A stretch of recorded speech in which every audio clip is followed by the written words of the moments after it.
las mismas aulas que hemos estado considerando los primeros exámenes. Por favor, les sugiero puntualidad. El examen empieza a las 12.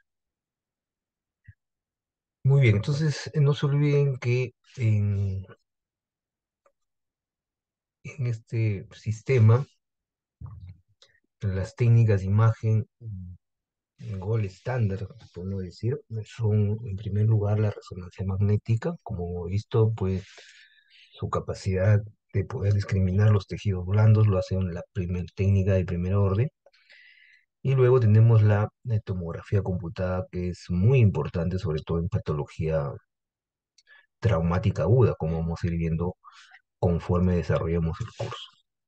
Las demás técnicas básicamente son complementarias o en algunos casos pueden, en, en en ciertas patologías aisladas, como por ejemplo en caso del espejo, la PET-CT o la resonancia magnética, también contribuyen pues, a no solamente la parte del diagnóstico, sino vamos a ver también para ahora la respuesta a tratamiento, son técnicas también que nos ayudan en el tema del pronóstico.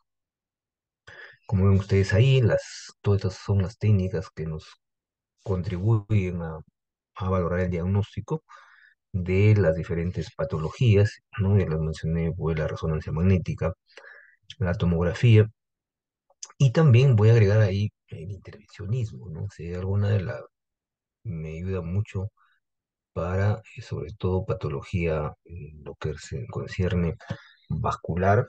Realmente el intervencionismo no solamente me contribuye al diagnóstico mucho más certero, sino que también para la terapéutica. Entonces, como les comentaba, algunas características de las técnicas de imagen, su gran resolución, me ayudan a hacer una evaluación histológica, celular, ¿no? Y ya les he dicho varias veces, estamos en la imagen digitalizada, pero también en la imagen molecular. ¿Qué significa eso? Que me valora también la parte celular, en bioquímica, ¿no? Como vamos a ver en las técnicas más adelante de el coeficiente de difusión aparente con la imagen ponderada en difusión. Igualmente me valora el metabolismo, la fisiología de los distintos grupos celulares, o como el caso de la PET-CT, ¿no? La actividad metabólica de ciertos tumores, o para poder valorar, por ejemplo, actividad residual de ciertas neoplasias. De la misma manera, las técnicas que nos ayudan en el caso de la informatización, ¿no? Su capacidad de las imágenes digitalizadas, puede hacer sustracción digitalizada, como el caso del intervencionismo, no se olviden de la radiología con sustracción digitalizada, que solamente me permite mostrar la parte vascular, sustrayendo el resto de tejidos, me hace reconstrucciones tridimensionales, ¿no? Y también una cosa importantísima, con las técnicas de imagen puedo hacer estudios dinámicos, ¿no? En tiempo real, que también eso es uno de los aspectos muy importantes. De la misma manera, puedo utilizar también sustancias de contraste. Si utilizo yo la tomografía computada, puedo utilizar el contraste con yodo, o en caso de la resonancia magnética, el gadolinio, ¿no? Entonces, no olvidarse un poco, refrescándoles la partes que corresponde el sistema nervioso central, vamos a ver perfectamente los hemisferios cerebrales, por eso que en la evaluación sistemática de la evaluación del sistema nervioso central, tenemos también acá la oportunidad de poder comparar tanto el hemisferio derecho como el caso del hemisferio izquierdo. Entonces, esa es una de sus ventajas también de poder uno familiarizarse con la normalidad, y a partir de ahí puedo yo intuir, ¿no? Y tener un panorama completo para poder identificar ciertos signos, ¿no? Que difieren de lo normal. Entonces, eso me permite poder identificar y después caracterizar las patologías. Igual el troncoencefálico, el cerebelo, la médula espinal, y no olvidarse que también el sistema nervioso periférico, en caso de los pares craneales, los nervios espinales, que también acá la resonancia magnética me colabora, ¿no? El sistema también nervioso periférico. Tienen ahí ustedes una imagen de resonancia magnética. Si ustedes se dan cuenta, como ya hemos repasado en múltiples oportunidades, miren su capacidad que tiene para poder discriminar los diferentes tejidos, en este caso los tejidos de tejidos blandos. Y si ustedes se dan cuenta, esta imagen ponderada pues está en T1. Hemos dicho que las características de T1 es un corte sagital, no se olviden. Y la imagen ponderada en T1, no se olviden que tiene tres características importantes, ¿no? Que ustedes tienen que de todas maneras dominarlo. Primero, que es una técnica que me valora la parte anatómica, ¿no? Hay mejor técnica que la resonancia, ya les dije, para valorar la parte anatómica, pero dentro de esas, la imagen ponderada en T1 es la que me ayuda mucho en la parte anatómico-estructural. Luego hemos dicho que la grasa siempre lo vamos a ver hiperintensa, ¿no? Miren acá la grasa, por ejemplo, del tejido celular a nivel debajo del cuero cabelludo. Y también el tercer criterio para decir que este, una imagen ponderada en T1 es que el líquido cefalorraquídeo, en general el agua, lo visualizamos hipointenso. Por ejemplo, si ustedes se dan cuenta acá, miren el líquido del espacio subaracnoideo, del que está inclusive entre los surcos, se observa hipointenso. Igual miren el tercer ventrículo, el ventrículo lateral, disculpen, el tercer ventrículo, el cuarto ventrículo, miren la cisterna prepontina, ¿no? La cisterna magna en la parte, igualmente miren la cisterna cuadrigeminal, todo lo valoramos como ustedes se visualizan hipointenso. Entonces, es una de las características. A diferencia, por ejemplo, de la imagen ponderada en T2, no, acá no está la imagen ponderada en T2, acá se me ha ido, pero eso creo que más adelante lo vamos a ver.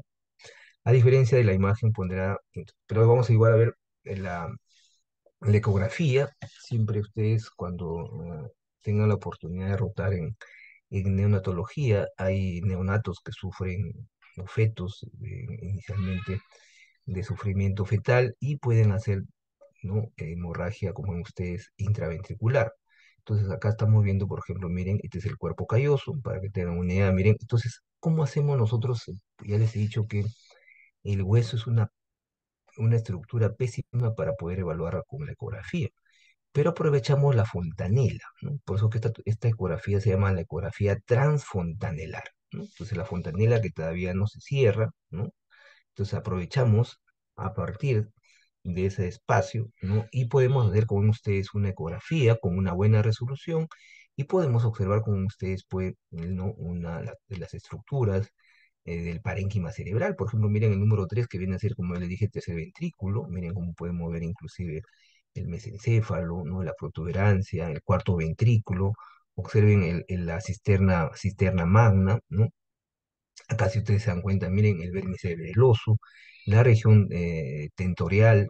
Entonces, realmente puedo yo hacer una buena evaluación también en ecografía. No se olviden que se le llama la ecografía transfontanelar.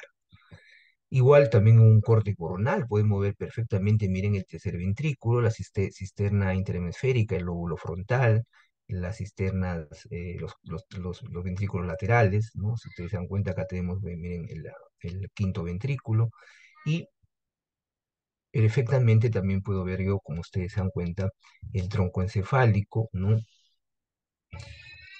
El lóbulo temporal, acá miren, y como ven ustedes, esta es una ecografía transfontanal de un neonato. También hemos podido revisar, conforme hemos ido desarrollando los temas, ¿no? Los cortes anatómicos por imágenes, ¿no? Que acá, por ejemplo, también, como ya les dije, las dos técnicas más valiosas son la tomografía y la resonancia magnética. Y las imágenes nosotros lo podemos desplegar en cortes axiales, ¿no? Coronales, no se olviden que los cortes axiales van de arriba hacia abajo, los cortes coronales van de adelante hacia atrás, y los cortes sagitales, no se olviden, van de derecha a izquierda. Entonces, esta es la técnica de la tomografía computada, que ya les dije que también me ayuda. Por ejemplo, esta es una tomografía computada con contraste endovenoso, porque ustedes lo ven el parénquima con mayor densidad, más densa, y no tiene, como ven ustedes, la misma resolución de la resonancia magnética, ¿no? La resonancia magnética, como ya vimos, su resolución en tejidos blandos es mucho mejor. Ustedes no se pueden confundir ¿no? Una resonancia magnética y una tomografía. La tomografía siempre, en la parte del hueso, lo van a ver con ustedes, es una ventana parenquimal. No se olviden que la tomografía tiene ventanas, hemos visto ya a lo largo del curso las diferentes ventanas, y que lo que ustedes están viendo, esta estructura que lo estoy señalando, corresponde pues a la parte ósea, ¿no? Al diploide. Entonces acá tienen, miren, algunas de las estructuras, ¿no? Tienen acá la cisura interhemisférica, también llamada el faz del cerebro, el giro frontal superior, ¿no? Miren acá, las astas del ventrículo lateral, el 4 que corresponde al tálamo, el 5 que corresponde, miren, al cuerpo calloso, ¿no? El 6 la parte de la ínsula, y como ven ustedes, como tiene contraste, podemos ver, miren, muy ligeramente hiperdensa la vena cerebral mayor, o la vena también conocida como la vena de Galeno. Sin embargo, no lo puedo diferenciar, como hemos visto, miren en la parte, la cisterna, como ustedes están viendo acá, la materia gris de la materia blanca, ¿no? No hay una buena diferenciación con la tomografía computada, como si diferencia, por ejemplo, sí puedo yo diferenciar en caso, miren, esto es una resonancia magnética, ¿ya? ¿No? De la fosa posterior, sería una cosa importante para poder evaluar sobre todo la patología traumática, es la fosa posterior. Y la fosa posterior, si ustedes se dan cuenta, puedo valorarlo muy bien con la resonancia magnética o con la tomografía. Entonces, volviendo a qué imagen ponderada está acá, esta, por ejemplo, volvemos que está en una imagen ponderada en T1. Si ustedes se dan cuenta, miren la grasa.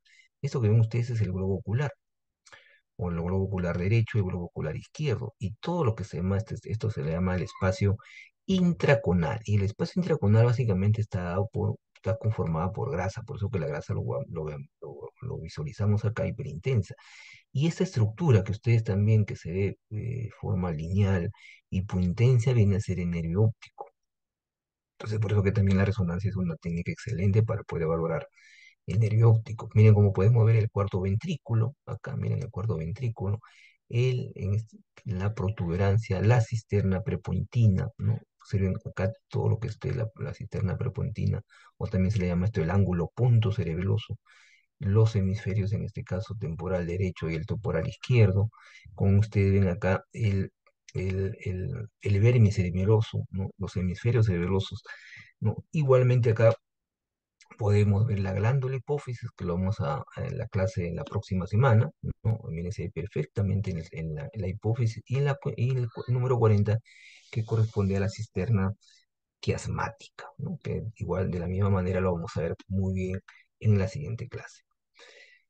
Y esto justamente quería llegar para poder usted ver cómo en la resonancia magnética yo sí puedo diferenciar, miren, la sustancia gris, que coincidentemente se ve gris en la escala de grises, miren, se ven justamente, miren cómo se visualizan, y que no digamos es la cisterna blanca, la sustancia blanca no lo podemos ver acá tan hipointensa que digamos, pero difiere perfectamente de la sustancia gris de la sustancia blanca, ¿no? Miren, acá se ve perfectamente. Igual las cisuras, la cisura interhemisférica, ¿no? La cisura de Sylvium, ¿no? Que ahí está, miren, se me separa el lóbulo frontal y del lóbulo temporal, por eso lo ven ustedes acá perfectamente. Ahí está, miren. Y también acá el occipital, ¿no? Ahí está, ¿no? Y también puedo diferenciar, si ustedes se dan cuenta, las cubiertas, ¿no?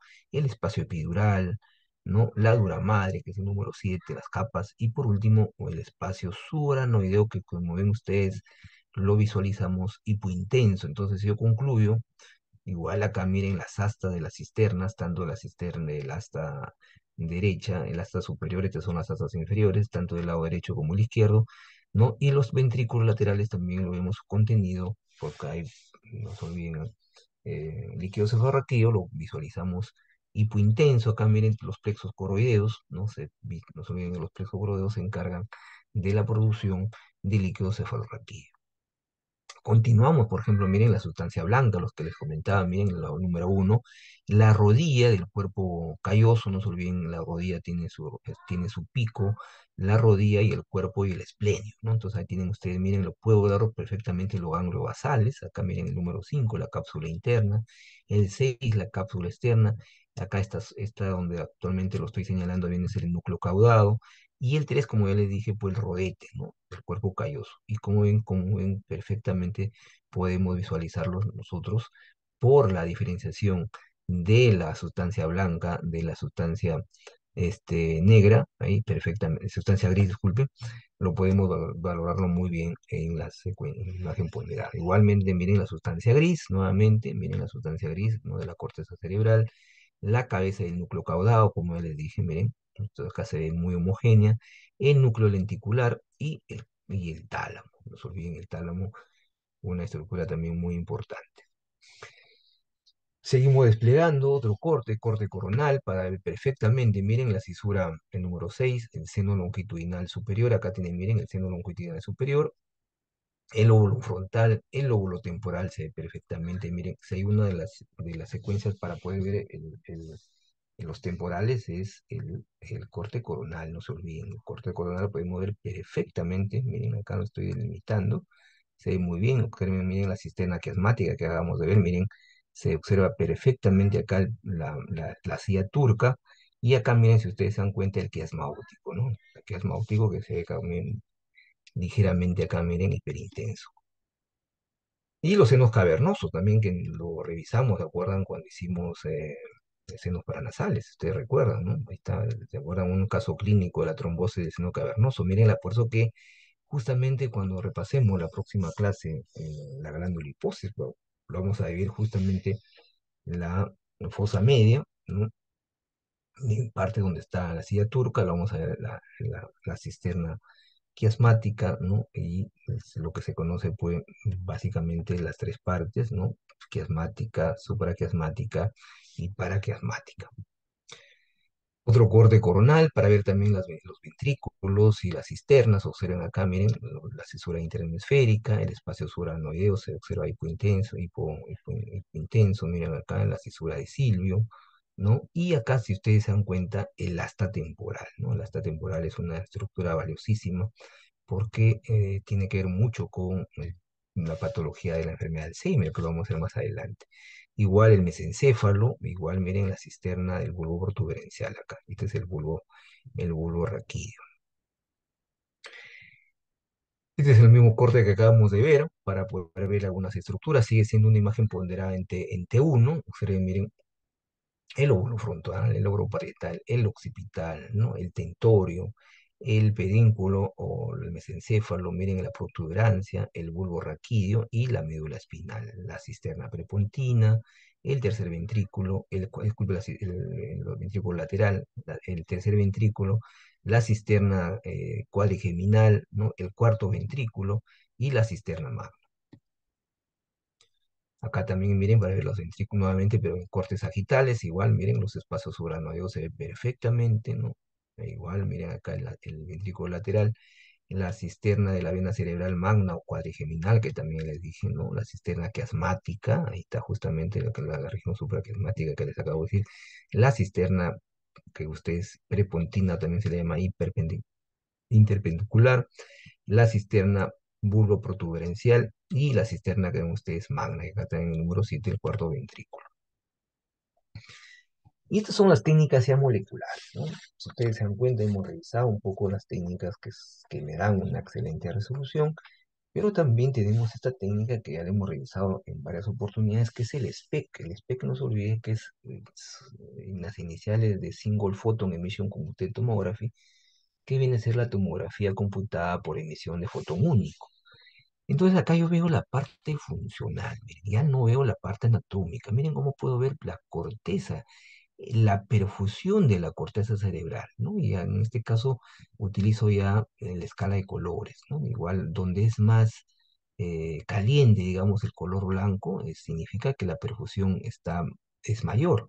Y por ejemplo, miren acá, la sustancia blanca no es tan perfundida, por eso que las funciones cerebrales básicamente está dada por la corteza cerebral, como ustedes, la sustancia gris. Entonces acá, por ejemplo, miren la corteza frontal dorsal, la frontal mesial del cíngulo anterior, por lo menos este es el cíngulo anterior, la corteza parietal, acá miren un corte mucho más inferior, este es un corte más superior, igual miren la corteza frontal, el núcleo caudado, el tálamo, ¿no? La corteza calcarina, que tiene que ver mucho con la parte de la visión, igualmente miren la corteza. Entonces, este es un paciente normal y también yo puedo comparar los hemisferios, tanto el hemisferio derecho y el hemisferio izquierdo. Si ustedes se dan cuenta, hay una simetría.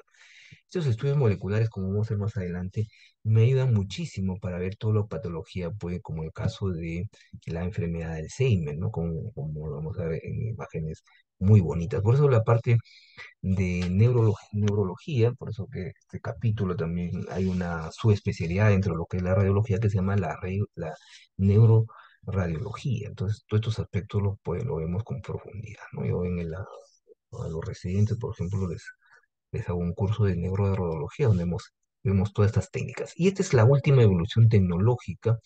Ustedes no se pueden quejar de las clases que hemos desarrollado porque les he hecho todo un desarrollo de todas las técnicas habidas y por ahí. Entonces, miren, esta es una técnica, la última, que es la P-resonancia. En un solo estudio valoro la tomografía por emisión de positrones. Por ejemplo, esta es una tomografía que se utilizaba la FDG, la fluoresceoxiglucosa, y ya tenemos en un solo estudio simultáneo, no es que se hace uno por uno, sino hacemos en un equipo que tiene de alta tecnología, podemos hacer. Pero no solamente hacemos, sino que también hacemos, miren, lo que se conoce ahora la angiografía time on fly.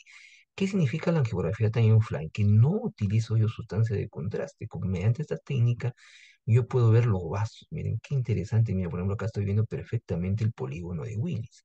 O sea, realmente había una evolución, lo que se conoce la P-resonancia. Y observen acá también puedo hacer espectroscopía, puedo valorar la parte de los metabolitos a nivel de los tejidos. ¿Qué significa esto? Que algunas neoplasias no tienen características de cierto tejido, por ejemplo, en caso de lo que es la colina, el N-acetilaspartato, la creatina, que alguno de ellos puede, no tiene, entonces, eso tiene que ver mucho con la parte bioquímica.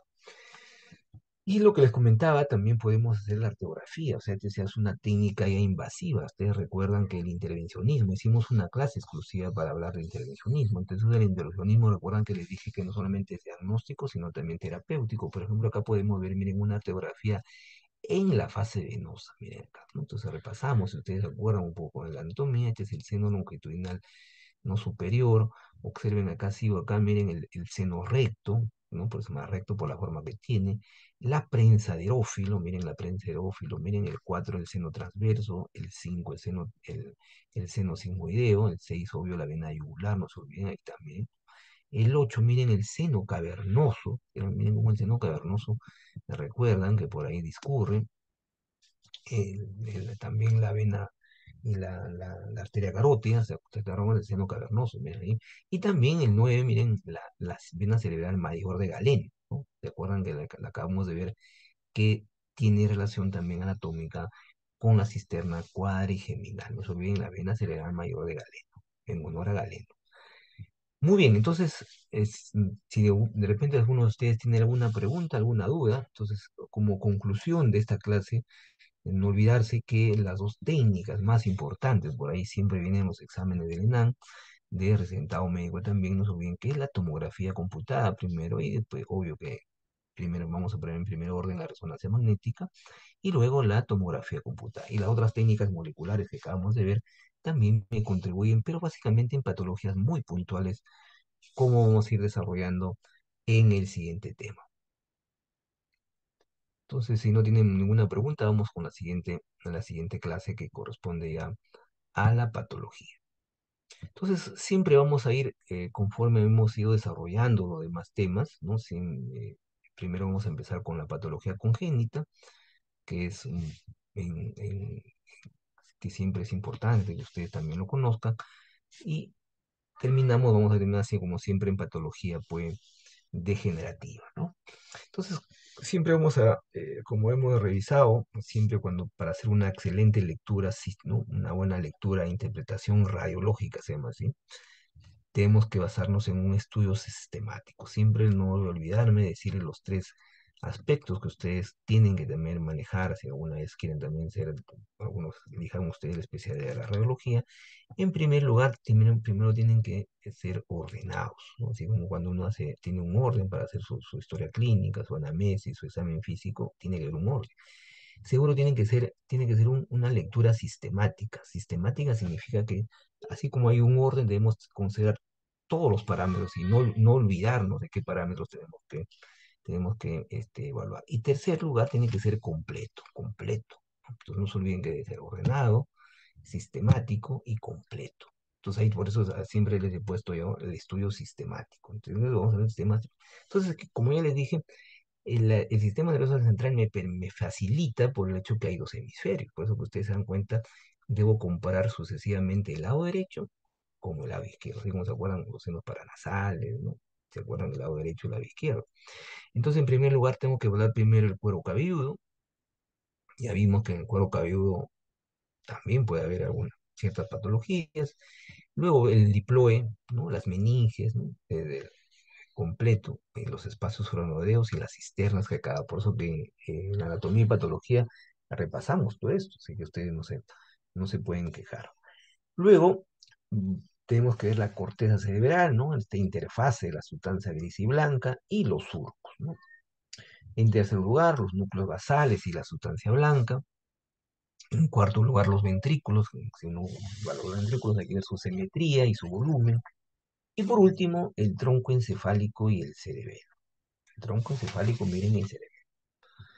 Entonces vamos a empezar primero todas las patologías habidas y por haber del sistema nervioso central, ¿no? Lo dividimos en estos cinco grandes grupos. Primero las malformaciones congénitas y vamos a agregar una más con respecto a otras que hemos revivido en otros sistemas que nosotros hemos evaluado, que son las enfermedades vasculares cerebrales, ¿no?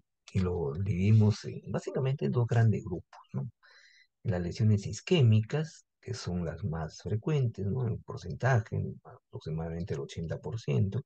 Y luego vienen las lesiones hemorrágicas, porque las vasculopatías están dentro de lo que es las hemorrágicas, pues no se olviden que las hemorrágicas las más frecuentes son las malformaciones arteriovenosas y los aneurismas. En tercer lugar, las infecciones, ¿no? En el caso de los abscesos, en nuestro país tenemos bastante frecuencia la parasitosis, la cisterno, ¿no?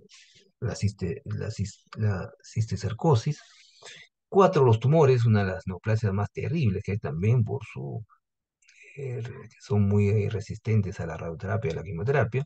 Y por último, como ya les dije, las enfermedades neurodegenerativas, se viene por una epidemia de la enfermedad de Alzheimer, por eso que siempre lean, siempre se dedican a la lectura para no tener un futuro, tener problemas de la enfermedad de Alzheimer o igualmente la enfermedad de Parkinson. Entonces, en lo que respecta a las malformaciones congénitas del encéfalo y sus cubiertas, vamos a ver, lo dividimos en cuatro grandes grupos, no se olviden. En primer lugar, las anomalías del cierre de tubo neural, ¿no? Que ahí las tres enfermedades más frecuentes son el encefalocele y las enfermedades de Chari, ¿no? Chari tanto 2 y tipo 3 que van justamente con un mielomeningocele. El mielomeningocele está muy asociado al Chari tipo 2.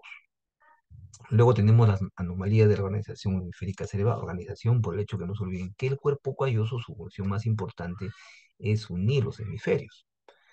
En tercer lugar, las anomalías de la organización hemisférica cerebelosa, o sea, tiene que ver ya tanto el cerebelo y las cisternas, que son la formación de Dandy Walker, ¿no? Donde la formación de Dandy Walker realmente pues, es relativamente frecuente, y la otra malformación Chiari tipo 1. La tipo 1 respecto a la tipo 2 es que en la tipo 1 no se asocia mielomeningocele, no se olviden.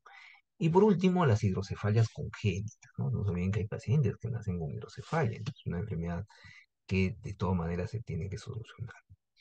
Entonces, en lo que respecta a las anomalías en el cierre del tubo neural, tenemos en primer lugar el encefalocele. Entonces, miren, el encefalocele, básicamente, pues, es un neonato, si ustedes se dan cuenta por las características, ¿no? Vamos a ver, miren, este es el famoso encefalocele. Entonces, el encefalocele es una protrusión, como ustedes ven, es un saco, es una solución de continuidad del escama del occipital, ¿no? Que tienen ustedes, miren, no hay una continuidad, por eso se llama más una solución de continuidad. Entonces forma un saco herniano.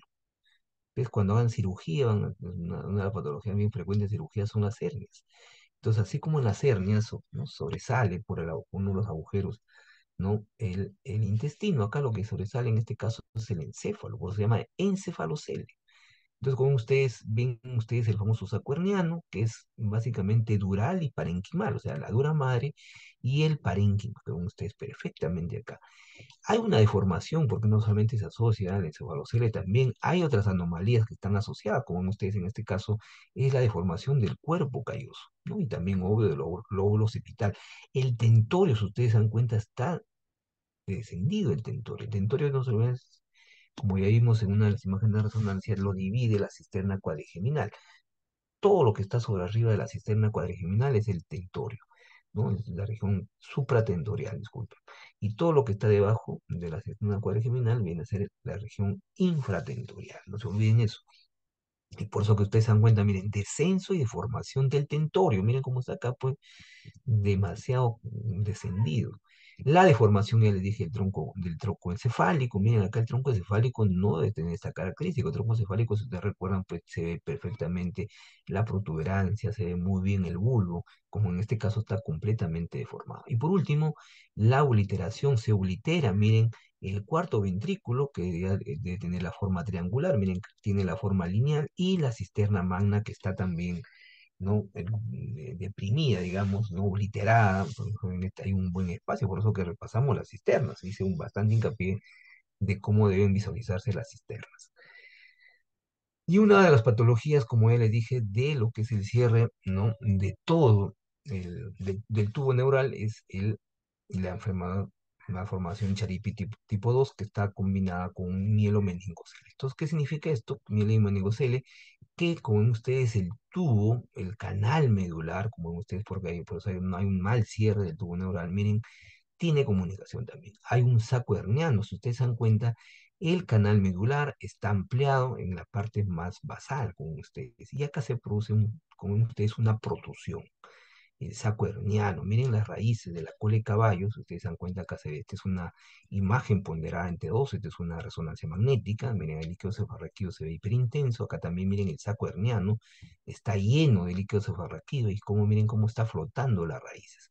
Muchas veces estos mielomengoceles tienen fuga de líquido cefalorraquídeo, por eso es importante que estos pacientes, como ven ustedes, también es un paciente pediátrico, tienen que ser definitivamente, son tributarios para cirugía, para una corrección de ese nivel. Y como ya les dije, así como hay mielomeningocele, también hay patología a nivel cerebral. Ustedes miren esta resonancia magnética digitalizada, miren cómo la resolución, cómo lo vemos perfectamente. Me había olvidado, la imagen ponderada en T2, me habéis dicho que en T1 es anatómica, la imagen T2 es patológica, para ver la patología, nunca se olviden eso, es más patológica. Si ustedes se dan cuenta, miren algunas de las características, la herniación de las amígdalas respecto a lo que es el cerebelo. El 2, miren, la compresión comprime la médula espinal, la obliteración de la cisterna magna debe haber un espacio acá, donde vamos a ver que es más hipointenso, dependiendo la secuencia. Miren el cuarto ventrículo, acá también se ve por eso una imagen ponderada entre dos.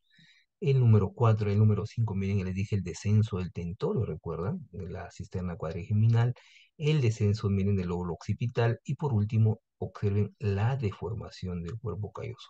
Y acá ustedes también tienen que agregar que hay una hidrocefalia. Miren les presenté en varias imágenes la característica que debe tener el tercer ventrículo, y acá el tercer ventrículo está completamente dilatado.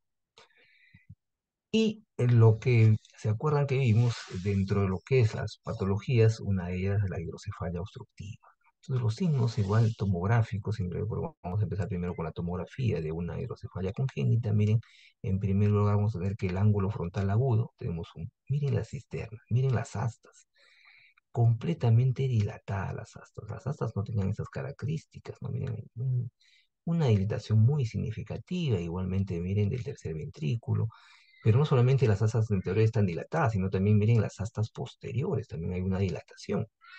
Igual, ya les dije, el ventrículo, el tercer ventrículo, y también los surcos, miren, completamente borrados por la exageración que hay de la presencia de líquido. ¿Y cómo nosotros lo vemos en la resonancia magnética? Aprovecho, obvio, la imagen ponderante 2, porque en T2 el líquido cefalorraquídeo lo ve intenso. Igualmente, miren cómo se ven las astas completamente aumentadas en su volumen. Igual, miren las astas posteriores. Igual, miren cómo las cisternas, como ya les dije, los surcos están mucho más borrados. Y también tenemos las hidrocefalias comunicantes, también las hidrocefalias comunicantes, como ven ustedes en esta imagen, también igual en una resonancia magnética, imagen ponderada en T2, observen, miren la gran dilatación del ventrículo lateral, miren, este es el ventrículo lateral que está muy dilatado, está el adelgazamiento del cuerpo calloso, miren cómo el cuerpo calloso está bien adelgazado.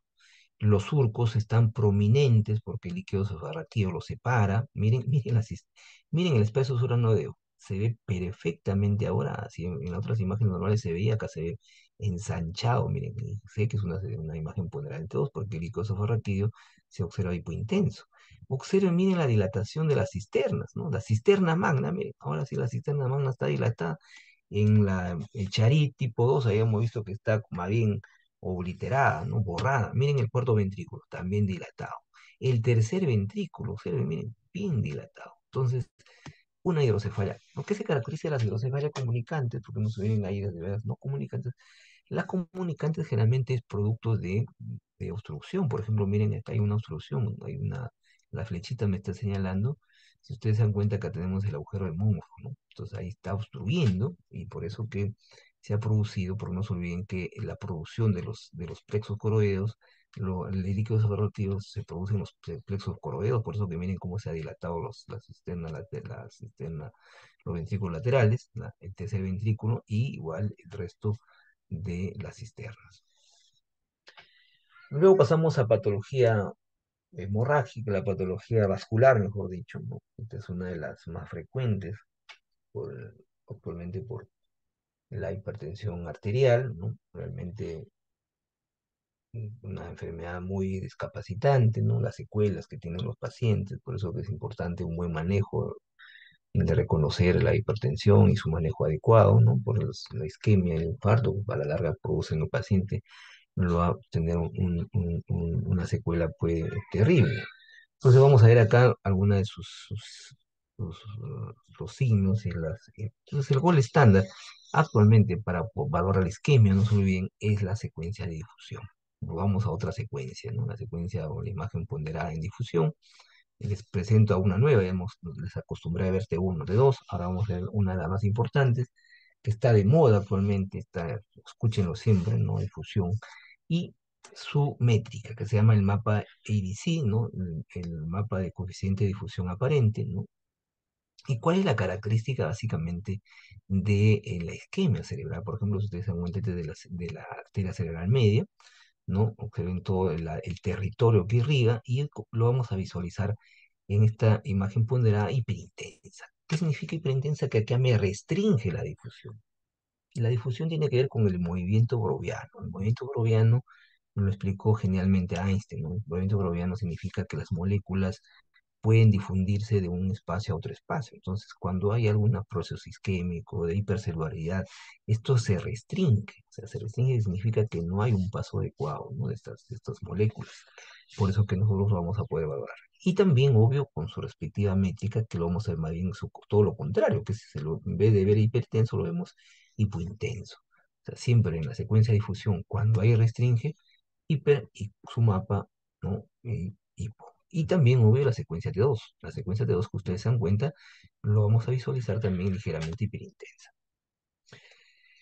Pero también una imagen que nos ayuda, complementaria, como hemos dicho, es la perfusión cerebral. Entonces, en la perfusión cerebral lo que vamos a ver en el stroke agudo, en un isquemia agudo, ¿no? En una fase pues, antes de las 2 horas, que es clave, importante poder identificarlo por el tratamiento que tiene que ver, se tiene que instaurar, ¿no? O hacer trombolisis, ¿no? De ese trombo que está obstruyendo alguna de las arterias, ¿no? Miren, lo vamos a ver. ¿Se acuerdan que les dije que debemos verlo simétrico? Que la perfusión es más intensa, ¿no? Pero acá ustedes se dan cuenta, hay una ausencia de perfusión.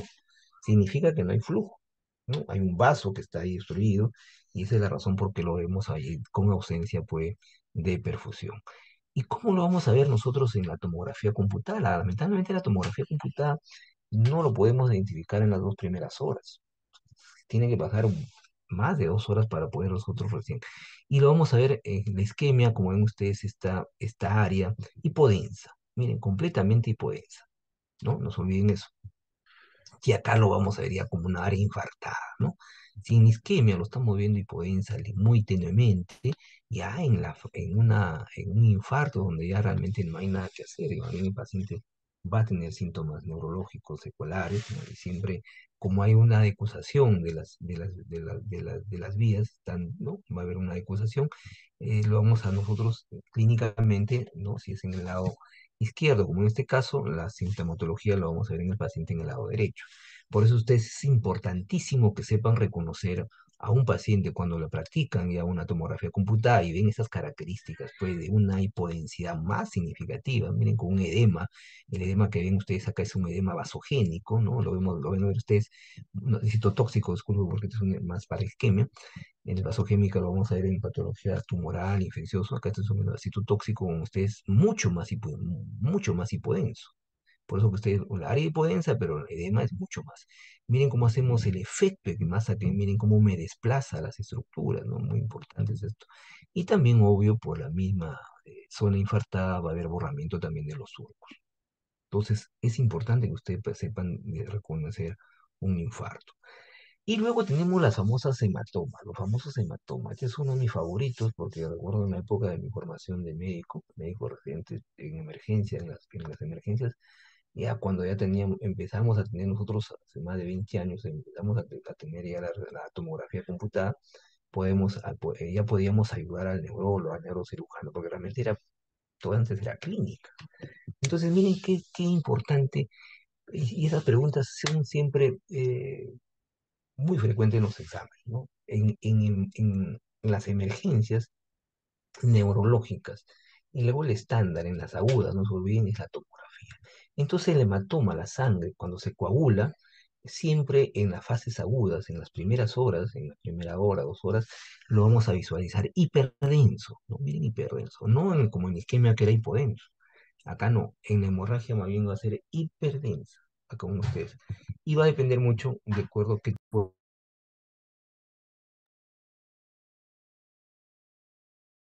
Un ratito, disculpen, me está llamando un colega, denme un par de minutitos.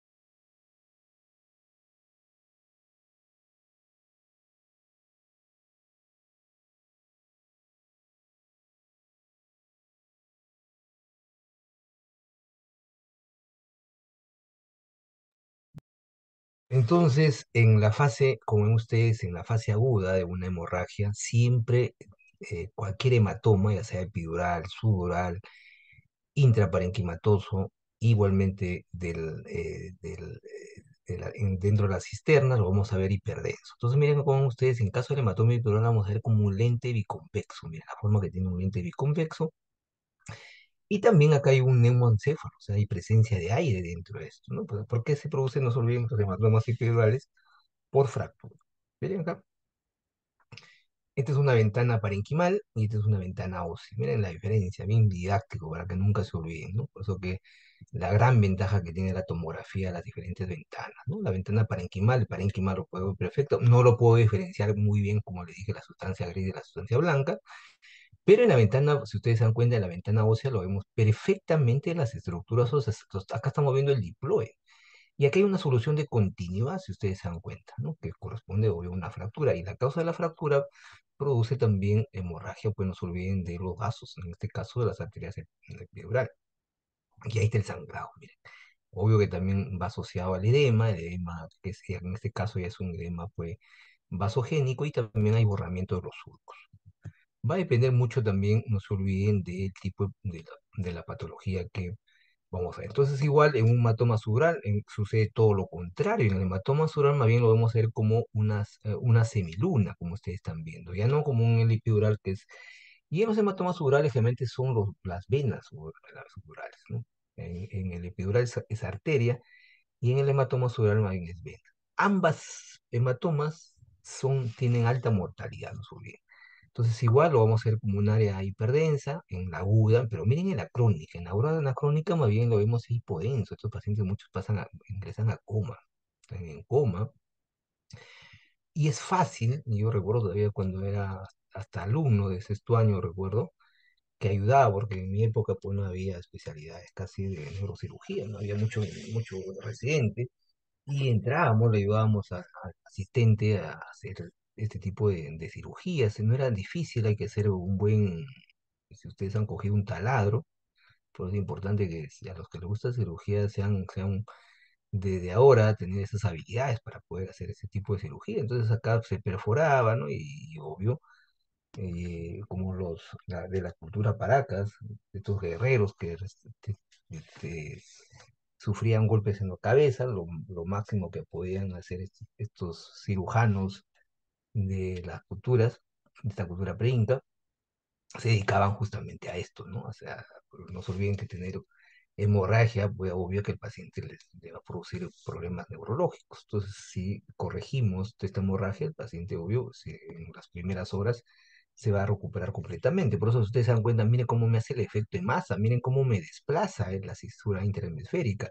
Pero no solamente me desplaza, ¿no? Me hace una hernia transalfina, lo que se llama esto, sino miren acá el ventrículo lateral, que está normal, pero miren cómo lo ha borrado, acá se ha comprimido el ventrículo izquierdo no se ve, ¿no? Porque hemos dicho que el ventrículo siempre vamos a verlo hasta acá, que se ve bien, y por eso es una hernia transalfina, miren. Y también en la crónica, aparte, ya no lo vemos hiperdenso, más bien se ve hipodenso, siempre tiene la forma de semiluna, es el mismo paciente, ¿no? Y como ven ustedes acá también el desplazamiento, acá ha habido una recuperación, de repente el paciente ya ha mejorado sus carbohidratos, pero igual sigue neurológicamente debe tener algunas secuelas. A diferencia de la hemorragia subaracnoidea vamos a ver en los surcos generalmente, por eso se llama en el espacio subaracnoideo.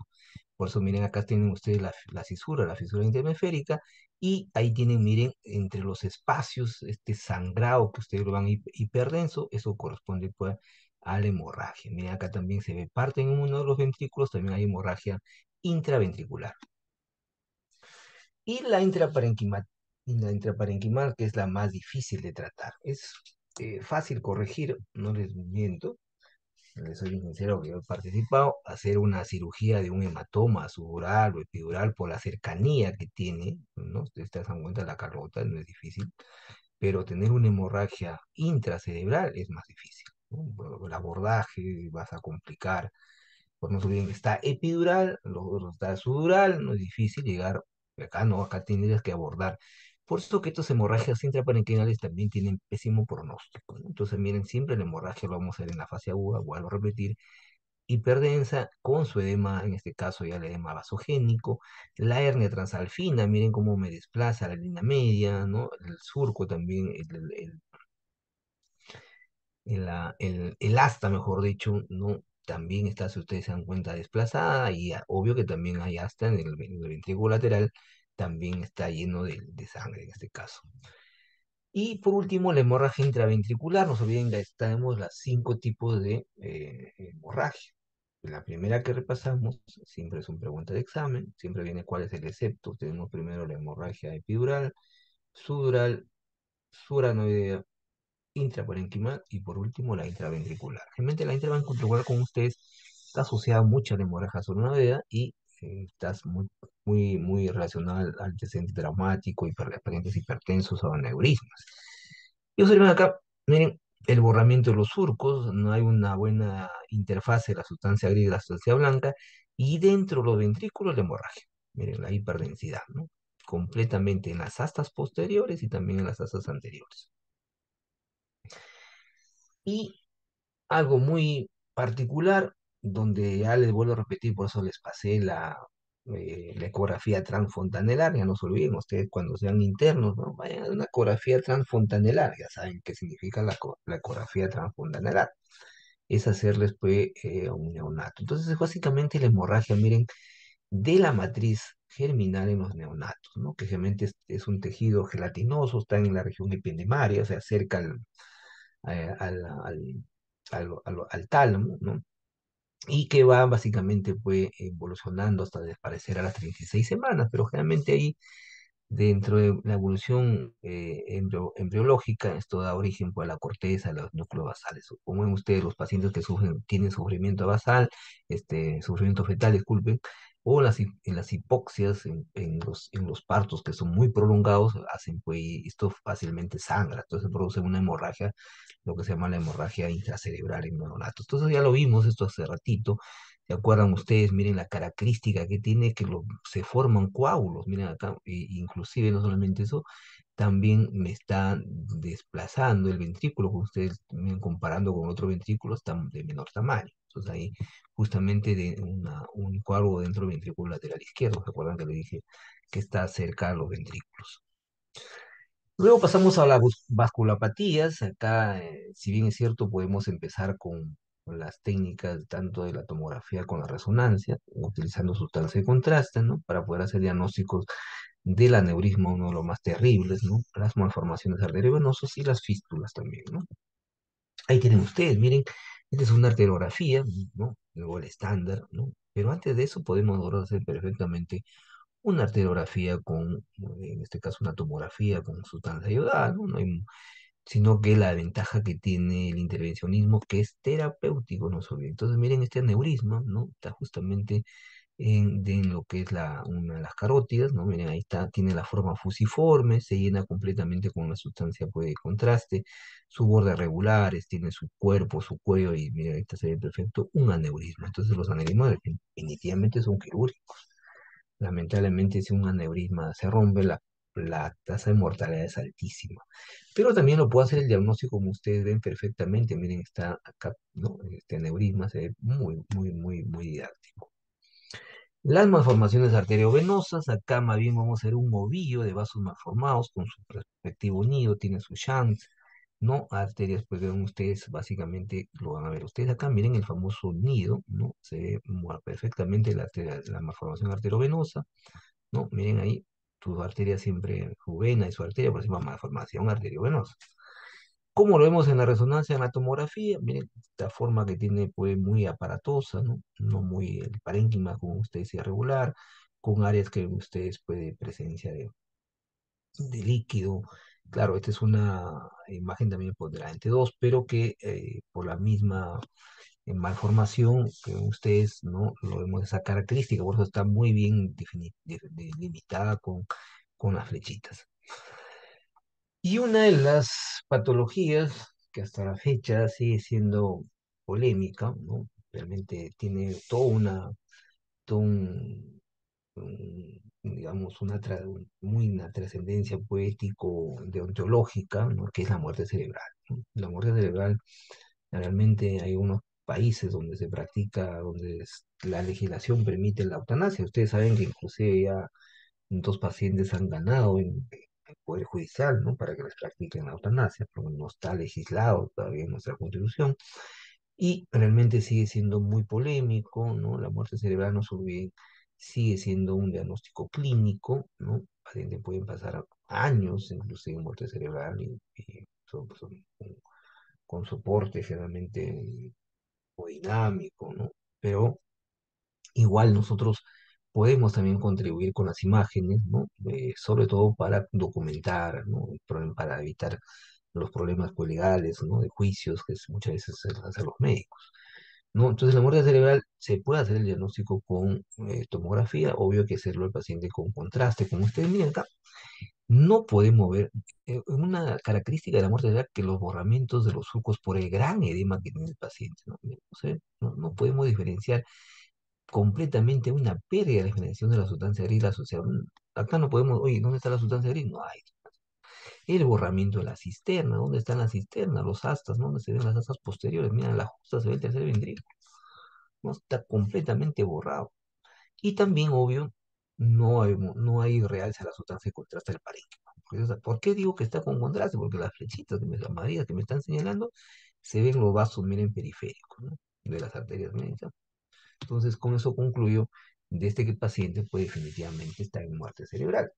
Pero el gol estándar para el diagnóstico de muerte cerebral, el gol estándar, por ahí puede ser una pregunta de examen, es la gamografía. Miren la gamografía elige de verse perfusión, pero acá ustedes se dan cuenta, no hay perfusión.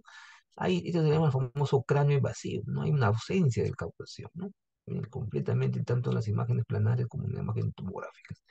Y acá tienen, miren, una arteriografía también, ¿no? Donde vemos la parada de flujo de las arterias coronarias. No vemos flujo, no vemos la arteria cerebral media, la arteria cerebral anterior, ni la posterior. Lo que ustedes están viendo acá, básicamente son los vasos.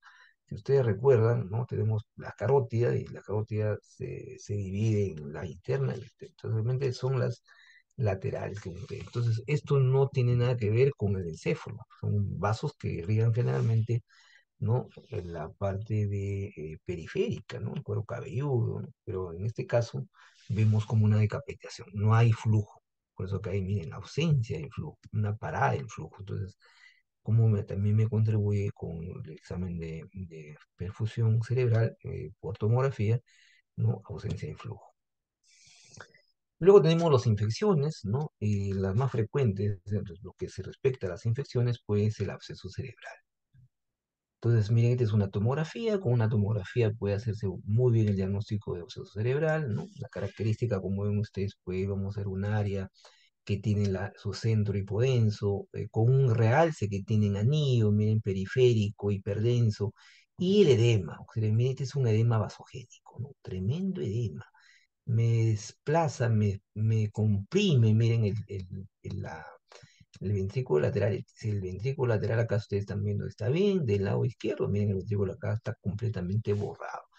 Y hay un ligero desplazamiento, miren, de la línea media. Luego pasamos a la encefalitis, que es otra patología también infecciosa, viral, el simple.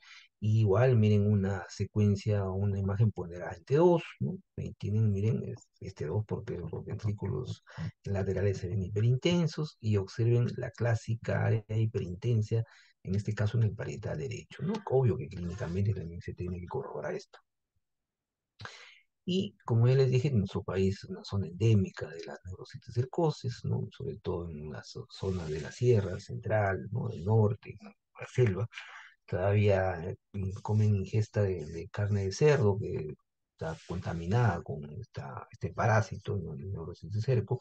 Y vamos a ver, miren, la resonancia cerebral estándar. En cualquier forma de presentación que tiene la neurocitocercosis, por ejemplo, miren esta de parenquimatoso, se ven áreas nodulares, ¿no? Bien hiperdensas, distribuidas de manera aleatoria. También tienen una forma de presentación como un absceso, pero se le conoce como vesicular. Miren cómo es una imagen ponderada en T2, ¿no? En T1, disculpen, con contraste. Miren cómo también realza periféricamente el contraste, ¿no? Y también cuando ya se calcifica, ¿no? Miren, una calcificación es como se observa en la tomografía. Les he dicho que la resonancia magnética es una técnica pésima para ver calcificaciones. Sin embargo, por la evidencia acá, podemos ver como esas áreas pequeñas que se observan hipointensas. Luego pasamos a los tumores cerebrales. Los tumores cerebrales pues tienen tanto signos directos como signos indirectos. Entonces, ¿cuáles son los signos indirectos más importantes? Esas preguntas siempre les hago en un examen porque es importante que ustedes lo sepan. Uno es la masa, que es hiperintensa, dependiendo de si es tomo o resonancia magnética, y el otro es que hay un incremento de la realce a la administración de la sustancia de contraste. ¿Cómo es esto? Entonces, miren, esta resonancia magnética desplegada ponderada en T2, ¿no? Corte axial, y vemos, miren, el área compleja, la masa compleja. Tiene áreas hiperintensas, hipointensas, tejido sólido, ¿no? Tiene un realce, como ustedes ven, un poco heterogéneo, y tiene también su edema, miren. Entonces, por eso que este tumor parietal está localizado en el hemisferio izquierdo. Miren cómo se seca este 2, el líquido subarractivo lo vemos hiperintenso, ¿no? La cisterna también que está hiperintensa, pero miren acá la cisterna izquierda, completamente borrada. Miren la cisura interhemisférica, ¿no? El FALS, como también se llama, ¿no? Hay una hernia transalfina también ahí. ¿Y cuáles son los signos indirectos? Lo vamos a dividir en dos grandes grupos, los de efecto de masa y los signos periféricos, ¿no? El efecto de masa, como ustedes ven, el efecto de masa, porque me produce un efecto de masa. Miren por qué, porque desplaza, hay una hernia transalfina, me desplaza, hay un borramiento del asta posterior, con este superior y posterior, ¿no? Miren, y también los signos periféricos, que básicamente es pues el edema, el edema que es un edema vasogénico, y también el otro signo que es el borramiento de los surcos. Acá tienen ustedes también para que vean, miren el edema y en cambio igual ¿no? El borramiento. Y dentro de lo que es también de las patologías frecuentes, el sistema nervioso central son las metástasis cerebrales, ¿no? Mama, pulmón, una de las neoplasias que más metatiza el cerebro, no se olviden, es el cáncer de pulmón. Mama también es otra de ellas, ¿no? El melanoma, el cáncer de colon, que es menos frecuente, pero ¿cómo lo vamos a ver nosotros las metástasis cerebrales cuando utilizamos sustancia de contraste? Lo vamos a ver este realce que es heterogéneo, el edema periférico, que miren, esta metástasis es mucho más pequeño, otra metástasis realmente tiene esta característica que su forma de presentación es de manera aleatoria. Y de lo que ya respecta a las enfermedades degenerativas, para ir terminando este capítulo, miren qué bonito, ¿no? Es la atrofia corticofrontal, ¿no? La atrofia cerebral, una patología neurodegenerativa terrible, va conforme avanza la edad, obvio unos tienen menos, por eso que hay que siempre acostumbrarlo al cerebro a estar en actividad. ¿Y qué características tiene la atrofia, ¿no? Estos tres signos claves, ¿no? Uno, primero, que los ventrículos laterales están dilatados, hay una dilatación. El espacio suranodeo que está ampliado, como ustedes, mucho más ampliado. Y tercero, los surcos cerebrales están mucho más anchos, ¿no? O sea, ¿qué significa eso? Que cada vez uno pierde más, ¿no? Sustancia gris, ¿no? Volumen, parénquima. Y si uno pierde parénquima, obvio va en disminución también de las funciones cerebrales. Y ahí justamente viene la explicación. Entonces, pero el gol estándar actualmente de las demencias es el estudio del SPEC con la PET. No se olviden eso. No es, realmente esto es ya muy evidente, esta atrofia, pero ahora lo podemos hacer la demencia mucho más precoz. Claro que el diagnóstico, obvio que es clínico, pero esto me confirma, me da también los diferentes tipos de demencia. Por ejemplo, miren, acá vamos a ver los cuatro tipos de demencia, ¿ok? La primera, el Alzheimer, la primera Alzheimer, ahora Alzheimer, ¿no? Miren, que es básicamente frontotemporal, no, paretotemporal, disculpen, paretotemporal, por eso que hay compromiso en la memoria, ¿no? Segundo, la enfermedad de Pick, que es básicamente una hipoperfusión a nivel frontal. Luego tenemos la de Parkinson, que también es temporo, pero también de los ganglios basales, no se olviden que está relacionado mucho con la sustancia negra. Y por último, la demencia vascular. La demencia vascular, su forma de presentación generalmente son hipotensión a nivel todo lo que es frontal, parietal, temporal y también de los ganglios basales. Entonces, realmente la demencia actualmente se lo puede hacer el diagnóstico con la imagen molecular. Y la epilepsia, no se olviden que también hay que tenerlo bastante presente, saber identificar perfectamente, ¿no? Qué tipo de epilepsias o localización, no se olviden la localización más frecuente de las epilepsias es en el lóbulo temporal, básicamente el hipocampo. ¿Se acuerdan que le dije, miren el hipocampo en las imágenes normales? Que está localizado, miren acá, este es un hipocampo normal, ¿no? Miren la anchura que tiene, su intensidad, ¿no? Este es el lóbulo temporal. Y observen cuando ya el hipocampo está reducido de tamaño y se ve más hiperintenso, que como ustedes acá se ve hipointenso, está formando un foco epileptógeno. Por no se olviden, la localización más frecuente de los focos epileptógenos es el lóbulo temporal. Pregunta de examen, ¿no? ¿Cuál es más frecuente? El lóbulo temporal, no se olviden eso.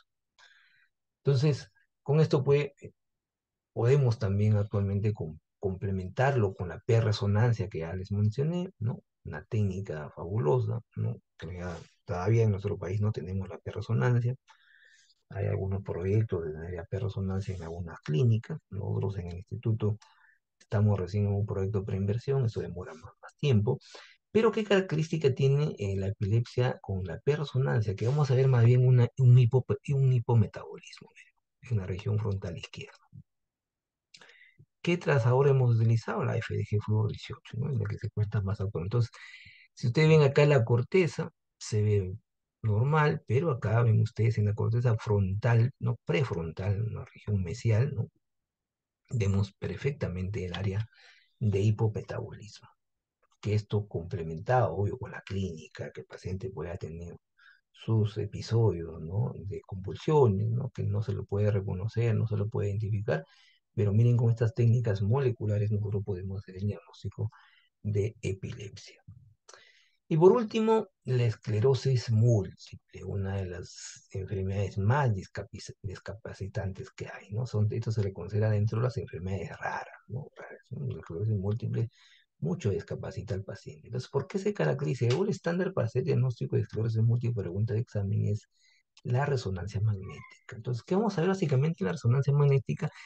Pero no se olviden que la esclerosis múltiple tiene que ver mucho, está relacionado con la mielina, ¿no? No olviden que los axones, la mielina, la sustancia blanca, tiene que ver con todo lo que es la conducción de los impulsos nerviosos, ¿no? Transmiten todo, ¿no?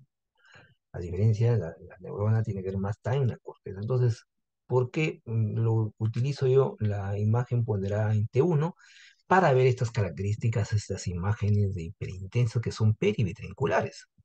Por eso que están localizadas, si ustedes se dan cuenta, en la sustancia blanca. Y lo vamos a ver esta característica, ¿no? Hiperintensa. No se olviden, estas lesiones también se le llaman los cuerpos de Dawson, ¿no? DAWSO, Dawson, que es típica de la esclerosis múltiple. Muy bien, entonces vamos a hacerle de paso como pasar la lista, ¿no? Yo lo voy a ir grabando. Por favor, yo siempre les he dicho para la toma de unos alumnos que me escriben, tienen que poner pues, ustedes el nombre, no ahí pongan, veo a iPhone, identifican por número. Acá tienen que poner el nombre para saber este y no tener problema después.